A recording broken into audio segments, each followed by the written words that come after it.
Donc aujourd'hui, nous allons partager un message qui est dans une continuité de choses que je vais dire avec vous. Et je voudrais qu'on parle de l'édification.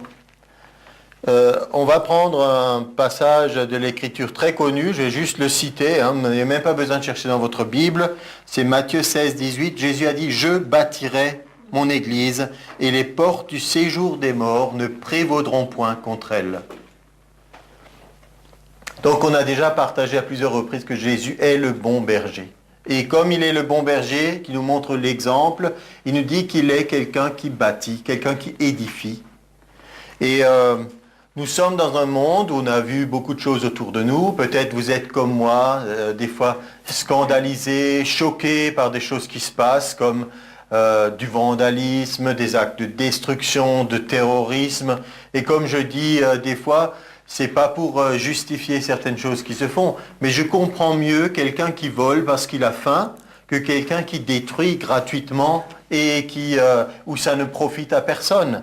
Mais il y a quelque chose que nous devons réaliser, c'est que le monde dans lequel nous vivons est effectivement un monde qui est en guerre. À la fois, Dieu a créé une planète Terre idéale pour que l'être humain puisse y vivre, et en même temps on se rend compte qu'il y a une réalité spirituelle d'une opposition entre deux royaumes que nous avons vu s'exprimer. Il y a l'Église qui est en train d'être construite. L'Église n'existait pas avant Jésus-Christ, c'est lui qui l'a initié, c'est lui qui a commencé, et il s'est immédiatement heurté à une forte opposition qu'on nomme ici symboliquement les portes du séjour des morts. Ça veut dire le siège, l'autorité de tout ce qui s'oppose à Dieu, mais il est dit la victoire est assurée pour l'Église. Mais en disant ça, il faut quand même réaliser qu'elle a besoin de se construire et de grandir. Jésus est celui qui construit, qui édifie, il bâtit son Église et il n'est pas le destructeur. Il y a vraiment une opposition. Jean 10, que nous connaissons bien, le voleur ne vient que pour dérober, égorger, détruire, il est dit. Mais moi, je suis venu pour apporter la vie. Donc, à l'image de Jésus, nous voulons essayer d'être des gens qui apportons quelque chose dans le monde, qui sommes des gens qui construisons quelque chose, qui transformons. Alors, on peut le voir à plusieurs niveaux. On parle des fois de construire sa vie. Certains ont besoin de reconstruire leur vie aussi. Et donc, on va voir tout cet aspect de l'édification. Qu'est-ce que ça peut nous apporter d'une manière concrète? Et moi, je dis, en tant que chrétien, nous avons un défi dans tout ce que nous apportons autour de nous. Je parle à des pasteurs, par exemple. Le ministère pastoral, c'est un ministère d'édification. Les gens que nous sommes tous des conseillers ou des pasteurs pour quelqu'un.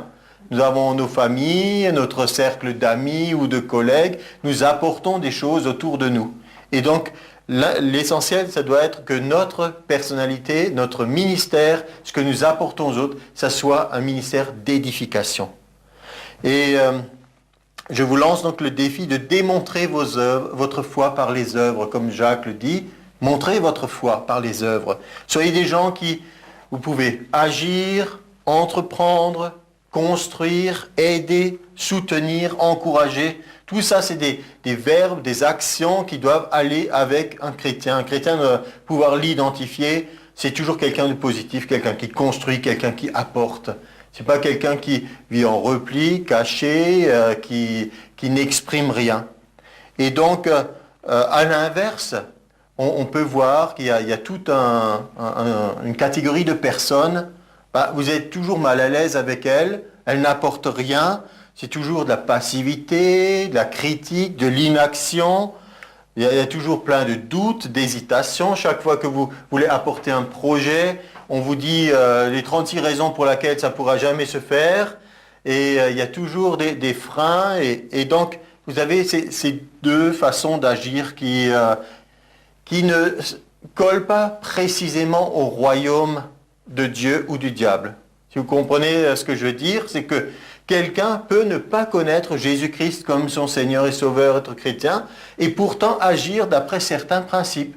On voit des gens dans le monde réussir certaines choses parce qu'ils agissent selon les principes de la parole de Dieu. Ils sont, eux, entreprenants, courageux, audacieux pour se lancer des défis. Et vous pouvez avoir quelqu'un qui est dans la famille de Dieu, mais qui se comporte à l'inverse de ce que Dieu voudrait. Ils n'entreprennent rien, ils ne font rien, ils sont passifs, ils attendent que ça se passe.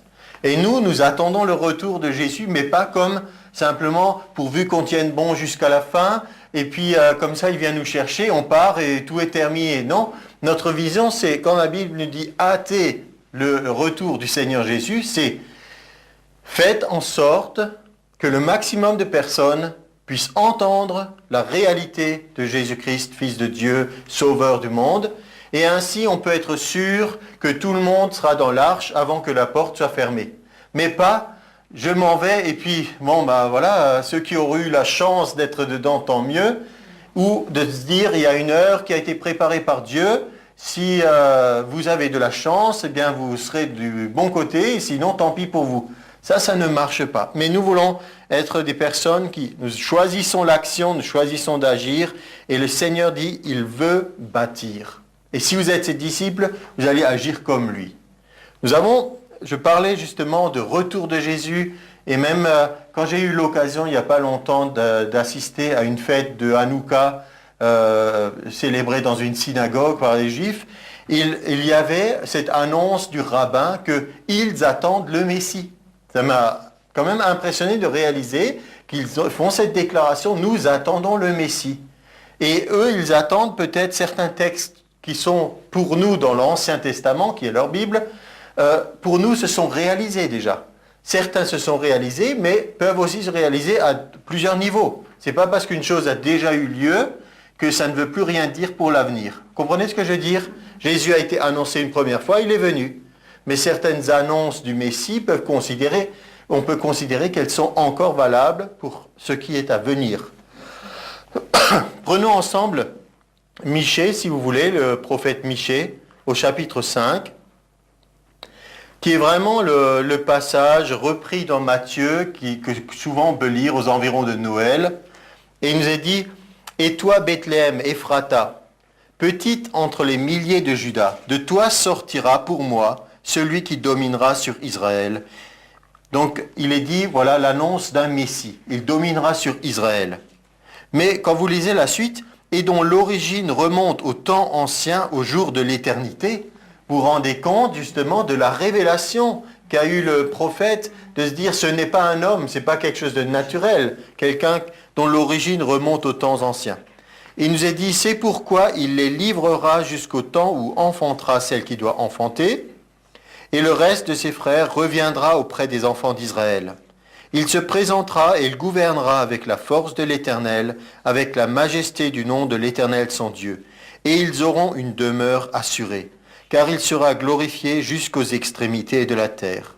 Et nous voyons que toutes ces choses ne sont pas encore réalisées. Le royaume messianique, l'unité entre la réalité de l'Israël de maintenant et de l'Israël de Dieu que nous sommes spirituellement, il nous est dit, c'est lui qui ramènera la paix. Lorsque l'Assyrien viendra dans notre pays et qu'il pénétrera dans nos palais, nous ferons lever contre lui 7 pasteurs et 8 princes du peuple. C'est lui qui ramènera la paix. Donc nous savons que Jésus est le prince de la paix, et en même temps ici c'est une réalité physique de la guerre qui opposait sans cesse Israël à l'Assyrien qui était l'envahisseur, qui était l'ennemi perpétuel, la menace.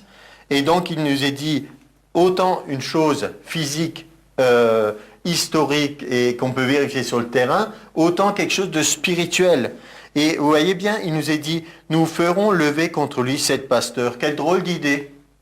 Hein? On ferait lever contre lui 100 000 hommes, une armée immense, on aurait dit, ok, ça peut marcher pour s'opposer à l'Assyrien, mais faire lever contre lui 7 pasteurs, c'est une chose étrange. Et donc c'est ce que je veux dire aussi pour nous. Si on considère que l'Assyrien, c'est l'image de l'oppresseur, de l'envahisseur du peuple de Dieu, et on fait lever contre lui 7 pasteurs, ça veut dire que Dieu suscite alors des hommes et des femmes qui ont un cœur de berger, qui sont prêts à servir et qui vont se lever contre l'opposition que représente l'Assyrien. Ils feront avec l'épée leur pâture du pays d'Assyrie et du pays de Nimrod au-dedans de ses portes. Il nous délivrera ainsi de l'Assyrien lorsqu'il viendra dans notre pays et qu'il pénétrera sur notre territoire. Et nous pouvons dire, spirituellement, nous sommes en territoire occupé. Hein. La terre donnée par Dieu à Adam est devenue maintenant la possession de Satan, prince de la planète Terre.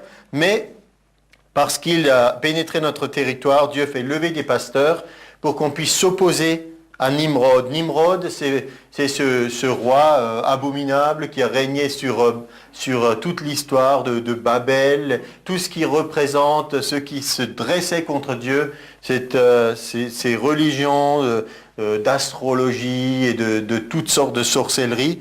Et donc, on peut dire que pour nous aussi maintenant, Jésus veut que des pasteurs se lèvent pour mettre en échec le système de Babel. Eux aussi voulaient construire, hein. Eux aussi voulaient édifier. Mais une tour qui allait s'élever jusqu'au ciel, se faire un nom et être comme Dieu. Donc posons-nous la question, premièrement, qu'est-ce que tu construis? Si tu dois observer ta vie personnelle ou ta vie en tant que chrétien, ton engagement dans le royaume de Dieu, est-ce que tu es en train de construire? Pose-toi la question, est-ce que je suis en train de construire? Ou est-ce que je regarde les autres construire? Ou est-ce que je démolis même ce que d'autres construisent? Mais c'est important. J'ai lu un verset qu'on connaît assez bien en général, dans Actes 9, 31, il nous est dit « L'Église était en paix dans toute la Judée, la Galilée et la Samarie, s'édifiant et marchant dans la crainte du Seigneur, elle s'accroissait par l'assistance du Saint-Esprit. » Et j'ai pensé que finalement, c'est une réalité pour chacun d'entre nous. L'Église était en paix et elle s'édifiait. La première condition pour pouvoir construire, c'est d'être en paix. On ne peut rien construire tant qu'on est en guerre. Qu'est-ce qu'on fait du temps de guerre? S'il n'y a pas un développement dans un pays, toutes les ressources sont mobilisées pour la défense. On fait des armements, on fait des défenses, on fait des fortifications, on fait des prisons pour les prisonniers de guerre, on fait beaucoup de choses comme ça. On ne peut pas dire qu'on fait rien.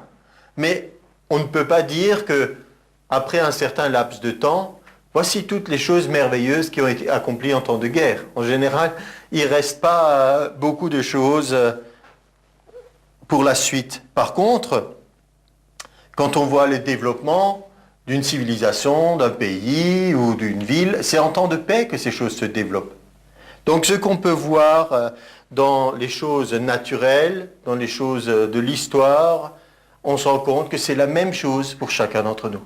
C'est la même chose pour l'Église. Et l'apôtre Paul disait dans 2 Corinthiens 13, 10, « C'est pourquoi j'écris ces choses, étant absent, puisqu'il écrivait aux Corinthiens, afin que présent je n'ai pas à user de rigueur selon l'autorité que le Seigneur m'a donnée pour l'édification et non pour la destruction. » Paul avait reçu quelque chose de la part de Dieu pour l'édification.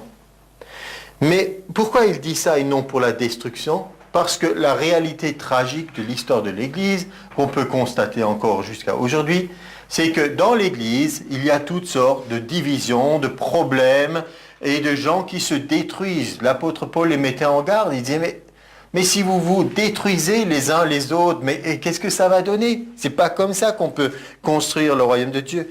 Donc, si tu n'es pas en paix avec toi-même, qu'est-ce que tu vas construire? Si la guerre est en toi, tu la porteras partout où tu iras. Donc, si en tant que chrétien, tu veux conseiller quelqu'un ou aider quelqu'un qui ne connaît pas Dieu, qu'est-ce que tu vas lui apporter? Tu vas lui apporter tout ce qui est en toi, tes doutes, tes tensions, tes problèmes, et l'autre personne peut même se demander, mais pourquoi tu veux m'aider? Alors regarde dans quel état tu es, qu'est-ce que tu vas m'apporter? Et de la même façon, ça peut être, en tant que chrétien, des fois il se crée des groupes, des divisions, des clans, des dénominations, de toutes sortes. Donc la première condition pour pouvoir construire, c'est d'être en paix. Nous connaissons, il y a trois catégories de paix, si vous voulez. D'abord la paix avec Dieu, il faut l'avoir fait. Il nous est dit, nous sommes ennemis de Dieu. Nous sommes, dans un premier temps, ennemis de Dieu. Il faut que nous fassions la paix avec Dieu par Jésus. Ça nous fait rentrer dans la famille de Dieu, et alors il nous est dit, notre passé est effacé, et on a maintenant la paix avec Dieu. Mais quelqu'un peut avoir fait la paix avec Dieu sans avoir la paix de Dieu. Dans c'est dans Philippiens, il dit ne vous inquiétez de rien, faites connaître à Dieu vos soucis, vos problèmes et tout ça. Et il nous est dit, et la paix de Dieu qui surpassera toute intelligence, gardera vos cœurs et vos pensées en Jésus-Christ. Si le chrétien est tourmenté par toutes sortes de soucis, de problèmes, d'inquiétudes, il est peut-être en paix avec Dieu, mais il ne vit pas la paix de Dieu. Donc, il a un statut, si vous voulez, qui lui permet de dire, je suis enfant de Dieu, je suis en paix avec Dieu. Mais ça ne change rien dans son comportement avec soi-même et avec les autres.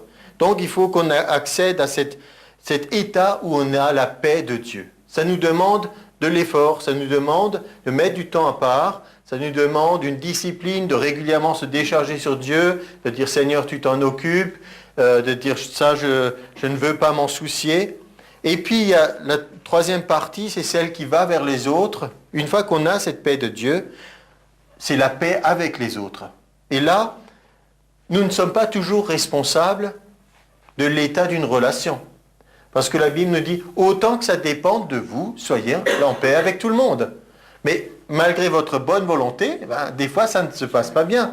Si l'autre veut maintenir un état de guerre, vous pouvez faire des efforts, mais se dire, bon, ça ne s'est pas gagné d'avance. Mais autant que ça dépende de vous, alors déjà, agissez selon la parole de Dieu. Quand on regarde par rapport à la paix, j'ai pensé à certains jeux de construction que nous pouvons avoir. Dès les tout petits déjà, et ils apprennent à entasser des cubes, ou les jeux de construction qui s'imbriquent comme les Lego, les Duplo, tout ça. Si vous observez, dans un premier temps, vous avez des tout petits, qu'est-ce qu'ils font? Est-ce qu'ils font tout de suite, ils prennent toutes les briques et construisent un édifice très élaboré? Non, la première chose qu'ils aiment faire, c'est venir et tout renverser, et tout casser. Et donc, ce n'est pas très grave, on va pas leur faire subir une psychanalyse en se disant « mais qu'est-ce qu'il arrive à cet enfant ?» Mais c'est un état normal. Par contre, je trouve, ce qui n'est pas normal, c'est un enfant en grandissant ne conservera toujours cet état d'esprit de ne jamais rien arriver à faire. Je ne dis pas que tout le monde doit aimer ça. Peut-être quelques-uns veulent faire d'autres choses. Mais si on a un enfant qui grandit et qui aura toujours cette attitude de seulement démonter, seulement détruire, seulement tout raser ce que les autres auront fait, ça montre qu'il y a quelque chose qui ne marche pas, il y a quelque chose qui ne se développe pas. Donc, on peut voir qu'il y a là peut-être une forme de violence qui se manifeste, de vouloir casser. Mais donc, ces choses ne se règlent pas en simplement disant « ne casse pas, tu ne devrais pas, ce n'est pas bien ». Il y a, à un moment donné, un enfant sort de l'âge de l'innocence et il arrive dans l'âge où il prend conscience du bien et du mal. Notre rôle, c'est d'aider les autres à réaliser que ce temps de discernement entre le bien et le mal, c'est ce temps où on peut faire des choix, arrive, il n'est pas instantané, même nous on y travaille encore à discerner entre le bien et le mal pour nos choix de vie, mais ça vient et puis nous devons aider à faire le bon choix. Comme Dieu nous dit, je mets devant toi la mort et la vie, choisis la vie. C'est ça que tu dois choisir. Il ne dit pas choisis ce que tu veux, il dit choisis la vie. Nous aussi, on influence, on dit ça c'est bien, construire c'est bien, détruire c'est mal. Et donc, quoique, il y a quand même une chose qu'on peut détruire, puisque Jésus est venu pour détruire les œuvres du diable. Il y a des choses qui doivent être des fois rasées, détruites. Mais ce n'est pas notre sujet. Alors on a vu que l'apôtre Paul, il avait dit, il a reçu une autorité du Seigneur pour l'édification et non pour la destruction. Par contre, je me pose des questions parce que je trouve que trop de chrétiens veulent être des fois des Moïse et des Jean-Baptiste, dans le sens remettre de l'ordre, dire aux autres tout ce qui ne va pas et tout ce qui doit être changé. On a cette vocation prophétique de montrer du doigt et à l'image de Jacques et de Jean qui avaient dit « Veux-tu que nous commandions que le feu du ciel descende et qui consume ?»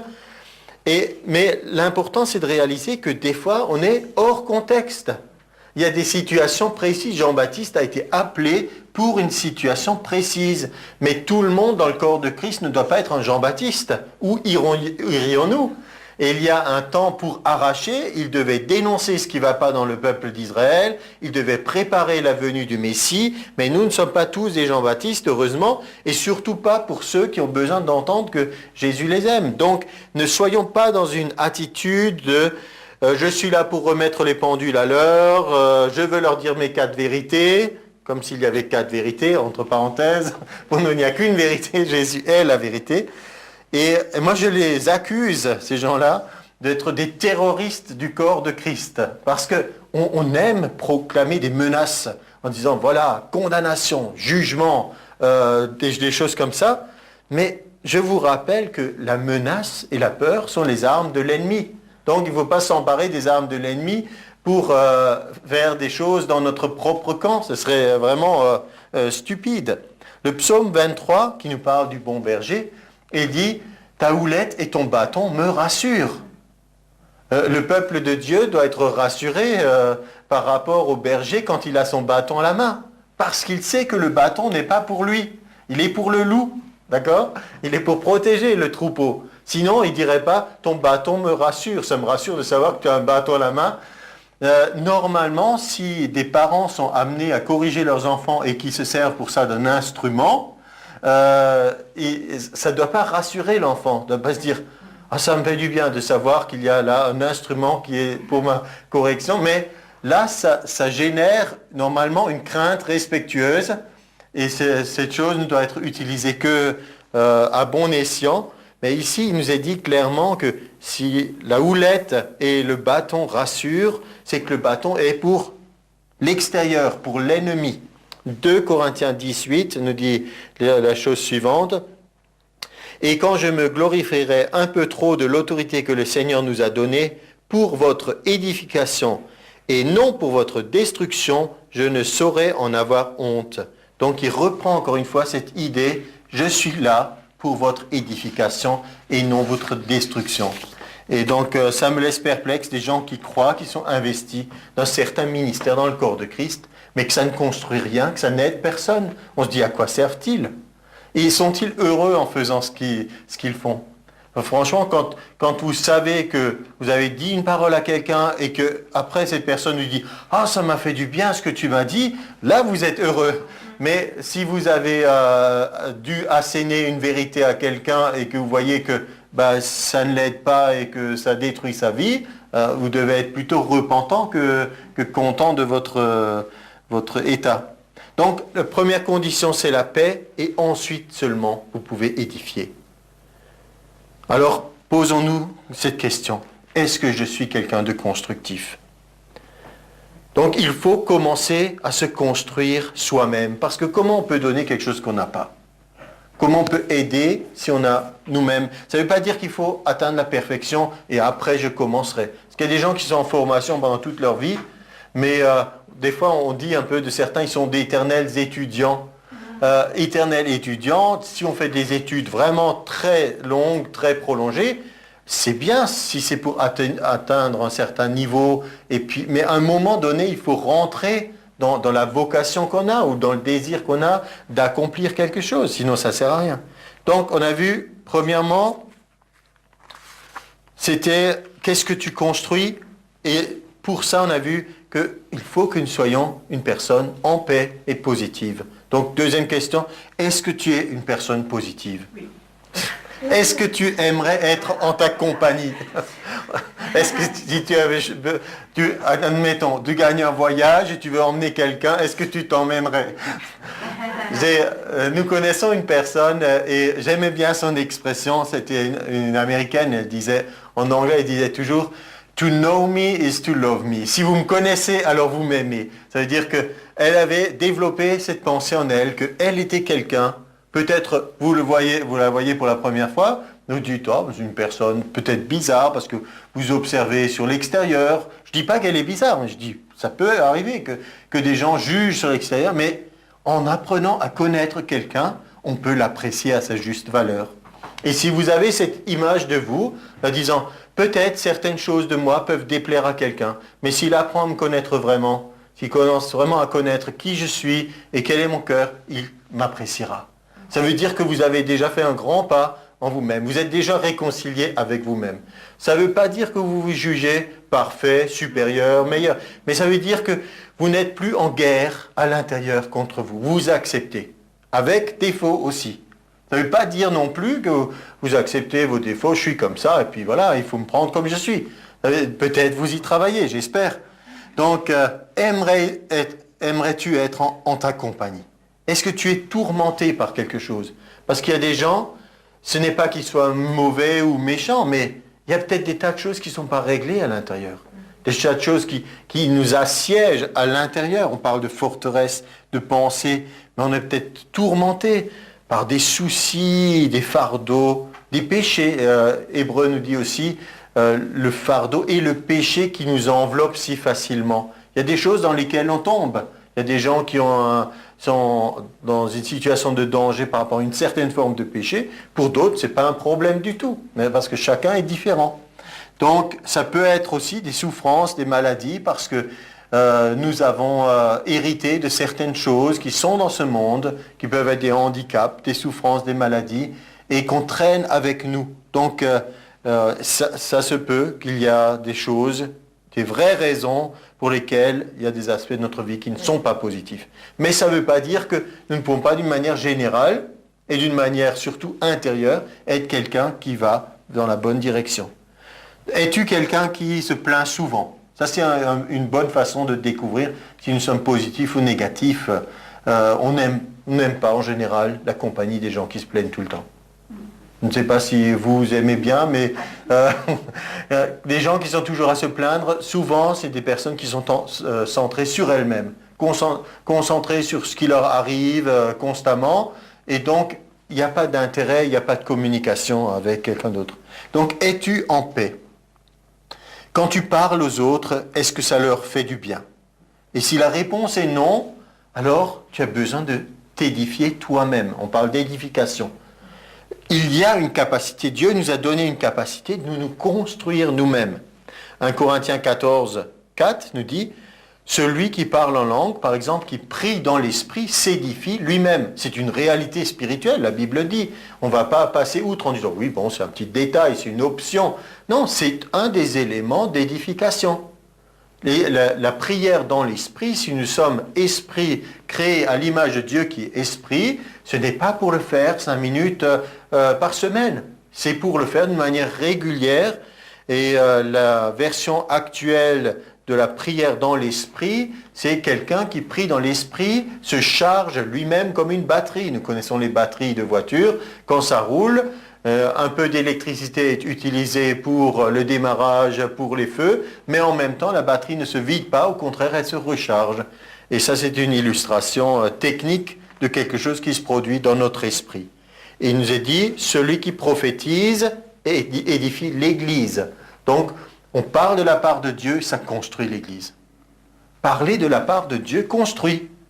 À l'inverse, certains peuvent prêcher, enseigner, dire des choses, soi-disant prophétiser. Si ça n'édifie pas, ça ne vient pas de Dieu. C'est aussi simple que ça. C'est pas compliqué. Les gens rendent des choses très compliquées. Il n'y a que 2 façons de faire. Celle de Dieu ou celle du diable. Et nous pouvons... Je peux vous donner mon avis, mon opinion, etc. Si elle n'est pas inspirée par Dieu, elle ne vous aidera pas. Et donc certains sont plus intéressés de dire, voilà, je vais vous dire ce que je crois. Alors c'est le je qui est très grand, c'est parce que ce qui m'importe, c'est de me mettre en avant, de vous montrer combien je suis érudit, que je connais toute la Bible, combien mes idées sont supérieures aux vôtres, et tout ça. Ça n'édifie pas. Mais dès qu'on parle de la part de Dieu, c'est quelque chose qui nous enrichit, qui nous inspire. Plus loin, Paul dit, « Je désire que vous parliez tous en langue, mais encore plus que vous prophétisiez. Celui qui prophétise est plus grand que celui qui parle en langue, à moins que ce dernier n'interprète pour que l'Église en reçoive de l'édification. » Donc, nous avons tous ces moyens où nous pouvons nous édifier nous-mêmes. Avoir quelqu'un quand on a un moment difficile, c'est bien d'avoir un compagnon, parce que la Bible dit 2 valent mieux qu'un, parce que si on est en bas, il peut nous relever. Nous avons toujours Dieu qui est avec nous, même dans une situation où nous sommes solitaires. Il y a un livre qui est sorti il y a des années de ça, c'était de de cet évangéliste Nicky Cruz, et il avait sorti le livre Solitaire mais jamais seul. J'aime bien cette expression parce qu'il lui arrivait dans son cheminement d'être des fois solitaire, mais il a dit jamais seul. Il voyait toujours la présence de Dieu dans sa vie. Alors, est-ce que tu t'édifies toi-même? Quelles sont tes paroles? Rappelez-vous, Proverbe 18, 21. La mort et la vie sont au pouvoir de la langue. Quiconque l'aime en mangera les fruits. Bénissez et ne maudissez pas. Apportez des solutions au lieu de sans cesse parler des problèmes. Donnez toujours une note d'espoir, même si vous ne connaissez pas la réponse. Ce n'est pas parce que vous n'avez pas toutes les réponses que vous ne pouvez pas dire aux autres, il y a une solution. D'accord? Ça peut déjà aider. Si vous dites aux autres, il n'y a rien à faire, alors c'est vraiment le coup près, c'est terminé. Mais vous pouvez dire, moi je ne sais pas, mais je sais que Jésus peut faire quelque chose. La réponse existe toujours auprès de lui. Ce n'est pas une formule simple comme ça qu'on utilise parce qu'on ne sait plus quoi faire. C'est une réalité de dire la réponse existe auprès de lui. Donc parlez de lui, exaltez-le, louez-le, pas louez-le dans le sens je lui chante des louanges, louez-le, c'est-à-dire parlez en vantant ses mérites aux autres. Ça va vous édifier, vous pouvez le faire seul ou le faire devant d'autres. Et ça va aussi être une façon de communiquer de l'espoir. Parlez des promesses de Dieu. Dites, bon, la situation du monde est catastrophique, on ne sait pas où on va, mais on y va. Mais il y a une possibilité. Il y a Jésus qui est l'espoir du monde. Parlez des promesses. Dites, il a promis. Donc ne soyez pas, quand tu es une personne positive, vous n'êtes pas simplement consommateur, mais bâtisseur. Quand on parle de l'esprit du monde qui rentre dans l'Église, c'est aussi une réalité, que des choses qui se passent dans le monde se manifestent dans l'Église corps de Christ, où il y a une grande majorité de personnes, je cible personne en particulier, ni une Église en particulier. Il y a une grande majorité de personnes qui se conduisent dans l'Église comme ils font, par exemple, en supermarché. Je vais, j'achète des produits, je paye, et c'est comme ça que ça se passe. Je vais au spectacle, je paye mon entrée, et après j'ai droit au spectacle. Mais l'Église, c'est autre chose que ça. Donc, ne soyez pas simplement consommateurs, mais bâtisseurs. Ceci dit, comme certains ont peut-être vu leur vie détruite par beaucoup de choses qui sont arrivées, et qui n'a pas eu des drames ou des problèmes ou toutes sortes de choses qui sont passées, il y a un temps pour venir aussi, pour être édifié par les autres, être nourri, encouragé. On ne peut pas dire au bébé tout de suite, bah, il est temps d'être debout sur tes pieds autonome maintenant.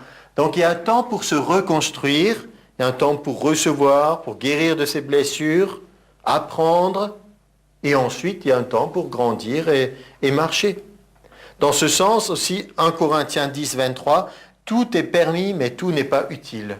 Tout est permis mais tout n'édifie pas. Il y a un moment donné où vous qui avez grandi en Christ, vous devez choisir. Dans le sens qu'on ne peut pas vous dire, mais ça, tu n'as pas le droit de le faire. Comme les gens disent, ma religion me l'interdit. Ici, l'apôtre Paul dit, tout est permis. Vous pouvez avoir une grande liberté en Christ. C'est quand même quelque chose de merveilleux. Et vous pouvez avoir une grande liberté en Christ, mais en même temps, le fait de vouloir construire va vous obliger à faire des choix, à dire, bon, c'est sûr que je ne peux pas désirer le réveil, que les gens se tournent en masse vers Christ, que l'Église grandisse, que l'Évangile soit propagé, et en même temps, je ne participe à rien de ce qui se fait pour le royaume de Dieu, et j'utilise tout mon temps libre uniquement pour mes loisirs et mes distractions. Il y a un moment où ça ne va plus. Autant, quand nous sommes très occupés, que nous avons notre travail, nos engagements et nos responsabilités, l'être humain a besoin de repos, et repos, ça ne veut pas seulement dire dormir la nuit.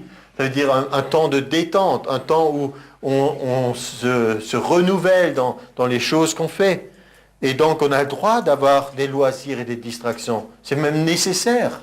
C'est nécessaire pour notre équilibre. Dernièrement, je me suis demandé pourquoi on fait ces rêves toutes les nuits. Notre cerveau est en train de retravailler toutes les tonnes d'informations qui viennent en nous, de faire de l'ordre dans toutes nos émotions, dans tout ce qui nous arrive. Et Dieu nous a construits comme ça, pour qu'on puisse un peu retravailler tout ça la nuit et mettre de l'ordre, de la même façon que vous avez vos engagements, vous avez toutes vos responsabilités, votre travail, et il y a un moment alors où on a besoin de se détendre, de renouveler les choses pour qu'on puisse de nouveau continuer. Donc, troisième, dernière partie, est la vision d'édifier le corps. Je dis, le corps de Christ, c'est comme un géant endormi.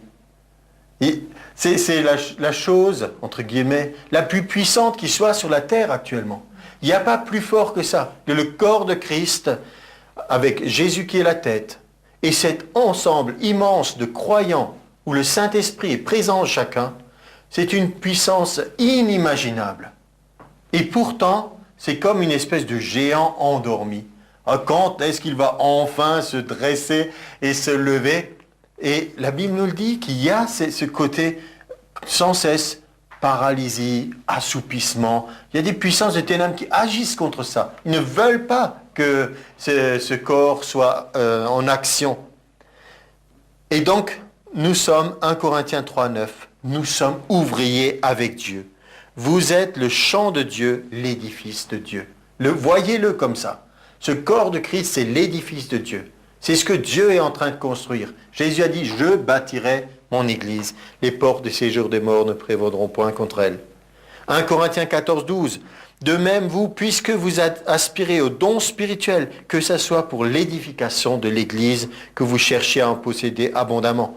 Et je vais caricaturer. Je vais dire, nous avons notre culte du dimanche matin, on ne veut pas juste une petite prophétie par-ci, une petite prophétie par-là, et tout le monde dit, ah, c'est chouette, ça m'a fait du bien, une parole. C'est plus que ça. C'est de dire, nous tous, chacun nous avons un Saint-Esprit en nous.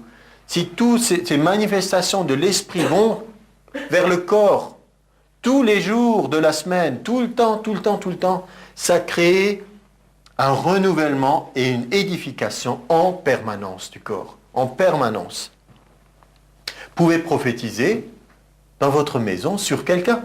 Ça veut dire, vous pensez à quelqu'un, au lieu de simplement rester dans des choses naturelles, parlez de bonnes choses sur lui.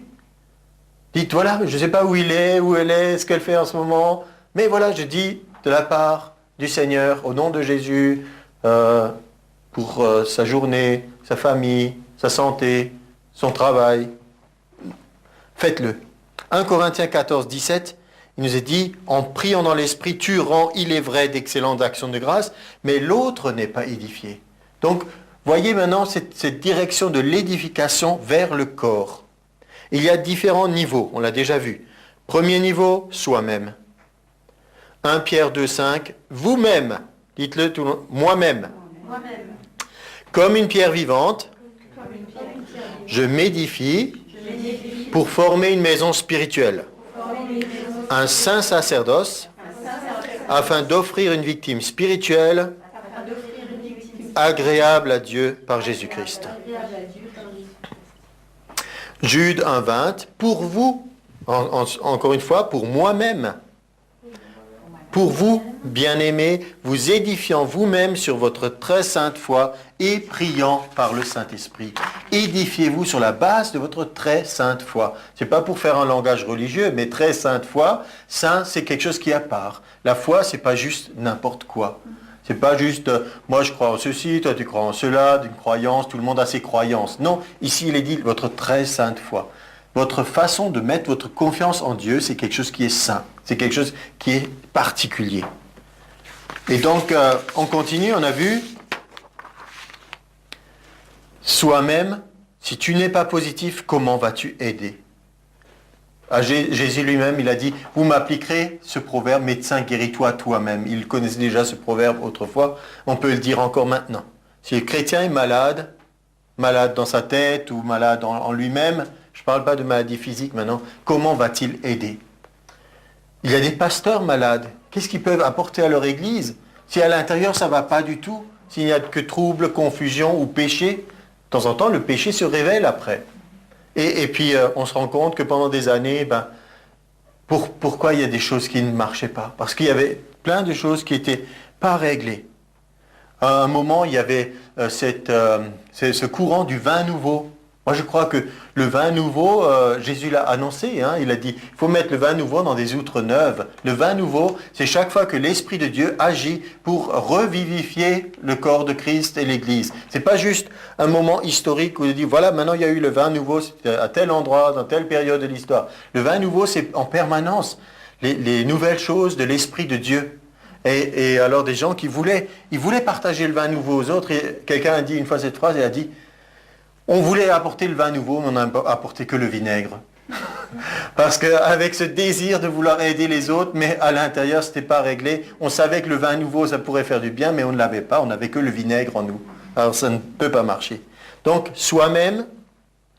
Ensuite de soi-même, on passe à un individu. Peut-être dans vos relations, les uns avec les autres. Je pense un à un, relation. Éphésiens 4, 29.